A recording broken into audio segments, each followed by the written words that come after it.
magtampo. Hindi ako Kita mo ikaw, naglilinis ako ng bahay, sagabal ka eh. Galit. Hindi ako galit. Ano ba? Hindi ako galit. Alam ko, nagtatampo ka dahil sa shoes, saka dun sa bag. Bibiling ko na yun, okay? Huwag ka na magalit. For your information, hindi ako nagtatampo at hindi ko pinabibili yun sa'yo. Paulit-ulit ko sinabi yun sa'yo ba? Hindi ko pinabibili yun sa'yo, nagkikwento lang ako. Pero, bibili na natin. Huwag ka nang Hindi malungkot. nga, wala.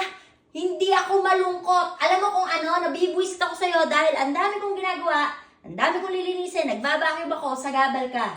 Okay? Tumabi ka dyan. Huwag ka na muna. Smile ka na muna. Huwag ka na magalit. Hindi ko nga feel ngayon mag-smile eh. Ba't mo pinasa-smile mo? Mas maganda ka pagka nakasmile ka. Maganda ako. Kahit ano pa man. Tsaka asawa mo ako ha. Kahit anong ano ko, dapat maganda ako sa paningin mo. Kaya nga sabi ko, mas maganda. Pwede ba? Tumigil ka at baka mamaya may masabi pa mabwisit ako. Sa totoo lang, lalo ako mabibwisit sa'yo. Huwag ka na magalit. Hindi. Pwede ba? Lubayan mo ako. Huwag mo akong kausapin. Nabibwisit ako sa'yo. Naiirita ako sa'yo. Ayoko makita pagbumukha mo. Pwede ba? Doon ka. Alis! Alis! Alis! A few moments later. Ay, salamat. Tatapos din sa labada. Dami-dami ko nilaban na naman. Diyos ko. Pero masaya ako dahil natapos na. Ngayon, ito ay ihahanger ko na lang. Uy, anong ginagawa mo dyan, love? Nanonood. Narinig ko ba yung sinasabi ko? Sabi ko, tapos na rin ako sa labada, kako. Oh, yeah. Oh, good. Very good. Anong pinapanood mo? Hala, ito nga. Maghanap ako ng palabas eh. O, bakit ganyan ang tono ng boses mo? Ano naman eh. Sabi mo, lubayan kita. So, nilulubayan kita. Kanina yun!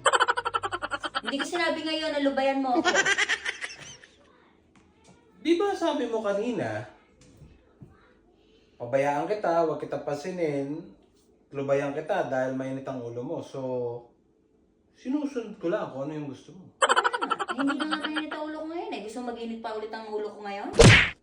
Ngayon, kinakausap kita, sinasabi ko na finally, tapos na ako sa labada ko, ikaw, wala ka imig at cold pa yung mga sagot mo sa akin. Napaka-plain ng mga sagot mo sa akin. After lahat ng ginagawa ko, naglinis ako, pagod na pagod ako, yan ang gagawin mo sa akin. Hindi mo ko tanungin kung okay lang ako, kung pagod ba ako, kung gutom ako, hindi ka nagtatanong. Ano mo? Hindi ko maintindihan sa inyo mga babae eh. Pagka galit kayo at inaamo kayo, ayaw nyong magpaamo. Ngayon naman hindi kayo inaamo, galit pa rin kayo. Hindi mo maintindihan. Kanina nga yun. Kanina yun na lubayan mo ako. Ngayon, okay na. Pag okay ako, dapat okay ka rin. Ano ba? Gusto mo ba magalit ako ulit? Hindi, of course hindi. Ano naman love na love kita.